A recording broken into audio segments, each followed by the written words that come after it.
आपके सामने जो बैनर लगा है, कुरान पाक की आयत जिसको मैंने तिलावत किया, वला तक़ूलु लिमन युक़्तलू फ़ी सबीलिल्लाहि अमवात, जो अल्लाह के रास्ते में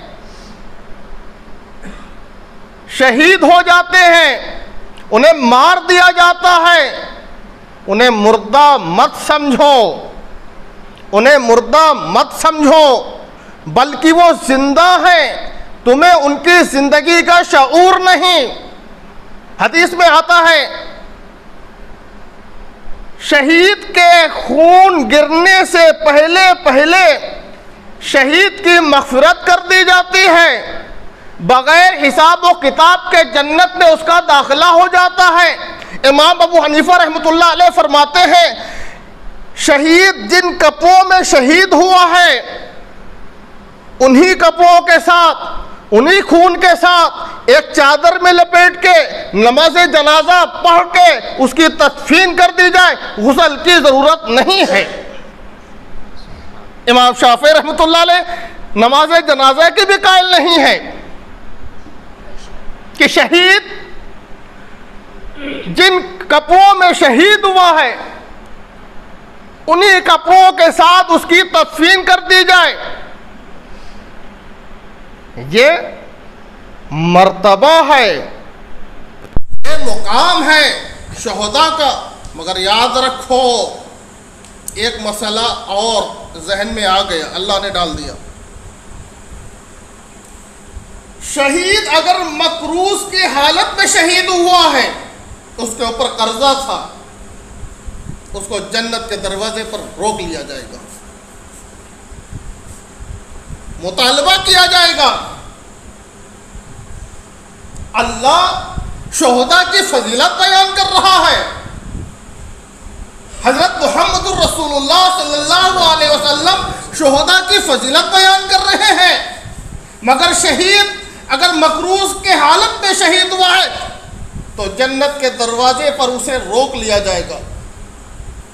हजरत मुहम्मदुर रसूलुल्लाह सल्लल्लाहु अलैहि वसल्लम के ज़माने में मस्जिद नबवी में अगर कोई जनाजा लाया जाता था, मदनी आका पूछते थे, यह किसी का मकरूज तो नहीं?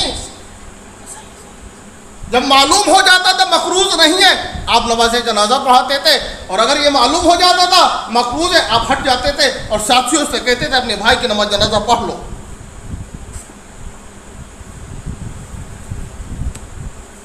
इतना अहम मामला है।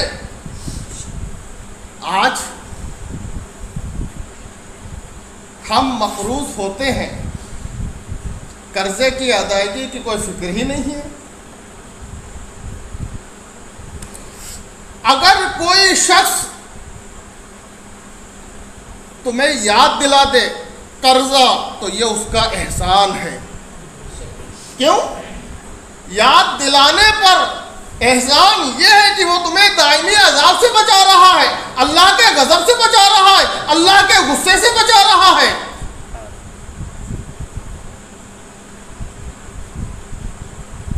मगर आज मामला ये है कि इंसान जब ले लेता है तो अदायगी की फिक्र ही नहीं होती, अदायगी की फिक्र ही नहीं होती है।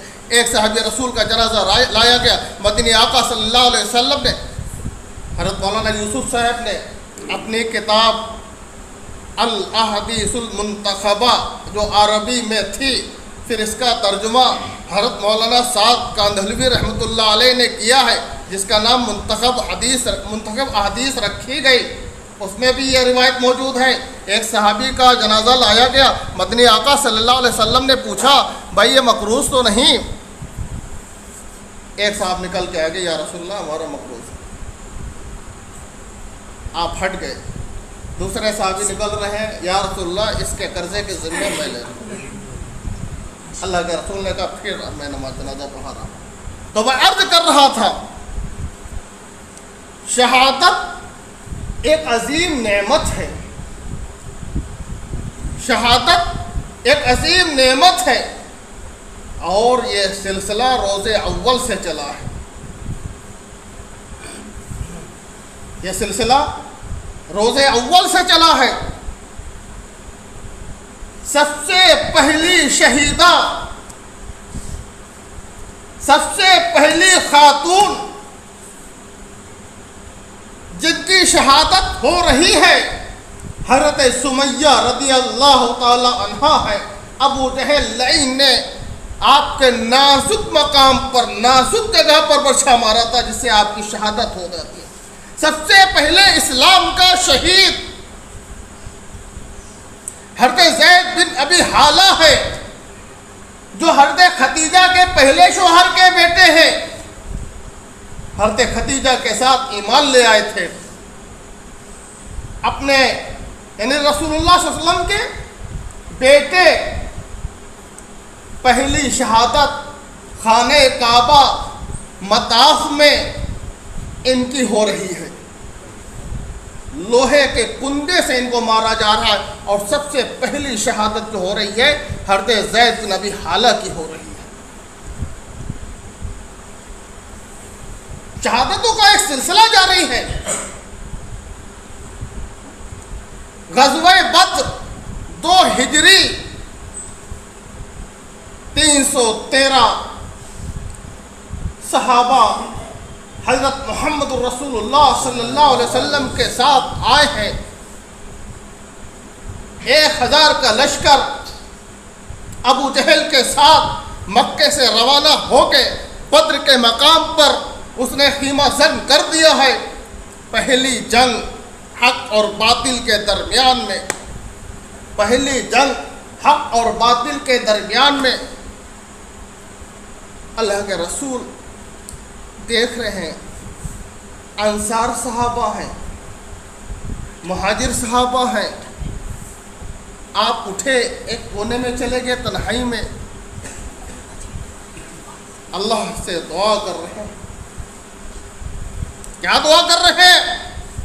अल्लाहुम्मा हाज़िही इसाबा, ए अल्लाह ये मुट्ठी भर जमात जो तेरे रास्ते में निकल कर आ गई है, अगर ये पूरी की पूरी हलाक हो गई, पूरी की पूरी तेरे रास्ते में शहीद हो गई, तो ए अल्लाह क़यामत तक इस रुए ज़मीन पर तेरा नाम लेने वाला कोई नहीं होगा। सैयदना सिद्दीक़ अकबर रज़ी अल्लाह ताला अन्हु जब ये दुआ सुनते हैं चीख निकल जाती है, आपके कमर को पकड़ लेते हैं, या रसूलल्लाह बस कीजिए, बस कीजिए, बस कीजिए। जिब्राइल अलैहिस्सलातु तस्लीम तशरीफ ले आते हैं। अल्लाह ने आपकी दुआ को कबूल कर लिया। अल्लाह आपके साथियों को इस दुश्मनों के सामने रुसवा नहीं होने देगा। याद रखो, सन 2 हिजरी में जो दुआ अल्लाह के रसूल ने मांगी थी, ये खाली सहाबा के लिए दुआ नहीं मांगी थी, क़यामत तक आने वाले तमाम अहले ईमान वालों के लिए दुआ थी।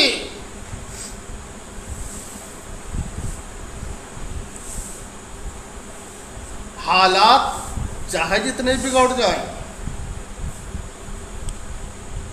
हुकूमतें चाहे जितनी मुखालिफ हो जाए, पूरी दुनिया की ताकतें एक मुत्तहिद हो जाए और मुत्तहिद होकर ये फैसला ले ले कि मैं पूरी दुनिया से मुसलमानों को मिटा दूंगा, नामुमकिन, नामुमकिन। क्योंकि मदनी आका हज़रत मोहम्मद रसूलुल्लाह सल्लल्लाहु अलैहि वसल्लम की ये दुआ है जिसको अल्लाह ने कबूल कर लिया है। 2 हिजरी में दुआ है, जंग शुरू हुई। मैं इख्तिसार के साथ अपनी बात को लेकर चल रहा हूँ, थोड़ी थोड़ी रोशनी डालते हुए चलूँगा। अल्लाह ने हजरत सहाबा को फतह दिया, मगर 14 सहाबी बद्र के मैदान में शहीद हुए। 70 कुफ्फार मक्का कैद हुए, उनको मदीने लाया गया, मस्जिद नबवी के सुतूनों में उनको बांधा गया, बाजों को उनके कलाइयों से बांध दिया गया। मस्जिद नबवी में उनको रखा गया, कोई जुल्म नहीं हुआ, अच्छा खाना दिया जा रहा है, नाश्ता दिया जा रहा है, उनकी खैरियत मालूम की जा रही है। क्यों रखा गया था? उलमा ने लिखा है इस वजह से रखा गया था ताकि ये हुस्न सुलूक देखे हजरत सहाबा का, और ये देखें कि इनका ताल्लुक इनके रब से क्या है। रात की आहोजारी, रात के तहज्जुद का एहतमाम, जिक्र का एहतमाम, नमाजों का एहतमाम,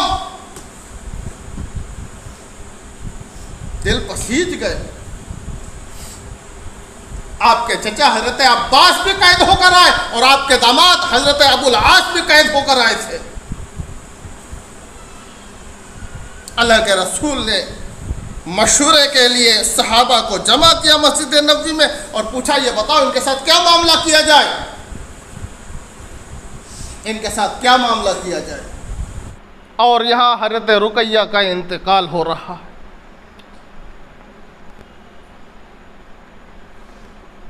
एक तरफ अल्लाह के रसूल को खुशी, दूसरी तरफ गम। जन्नतुल बकी में आपकी तदफीन हो रही है। मदनी आका हजरत मोहम्मद रसूलुल्लाह सल्लल्लाहु अलैहि वसल्लम जब बद्र से आए और माल गनीमत आपके पास था तो उसमें से एक हिस्सा हजरत उस्मान का भी लगाया, मुजाहिद करार दिया। ये एजाज हजरत उस्मान को मिला है। फिर आपकी तीसरी साहिबजादी हजरत उम्मे कुलसूम, अल्लाह के रसूल ने निकाह कर दिया हजरत उस्मान के साथ। इसी वजह से आपका नाम जिन्नूरैन पड़ा, दो नूर वाले। क्या पड़ा? दो नूर वाले। फिर हजरत फातिमा का निकाह हो गया। इधर उम्मे कुलसूम रदी अल्लाह तआला अन्हा का भी इंतकाल हो जाता है। अल्लाह के रसूल भी गमज़दा है, हजरत उस्मान भी गमज़दा है। क्या फरमाया अल्लाह के रसूल ने? काश सीरत मुस्तफ़ा में हज़रत मौलाना इदरीस कांदहलवी रहमतुल्लाह अलैह ने तीसरी जिल्द उठाकर देख लीजिए क्या लिखा है। एक रिवायत लिखी है कि अगर मेरी 10 बेटियां होती तो मैं यके बाद दीगरे उस्मान के हाथ में देता चला जाता। मेरी 10 बेटियां होती तो मैं उस्मान के अक़्द में देता चला जाता। एक रिवायत में 40 की है, एक में 100 की रिवायत है कि अगर मेरी 40 बेटियां होती या मेरी 100 बेटियां होती तो मैं यके बाद दीगरे हजरत उस्मान रज़ी अल्लाह ताला अन्हु के अक़्द में देता चला जाता। क्यों? उस्मान इतना हया वाला है। मेरे अल्लाह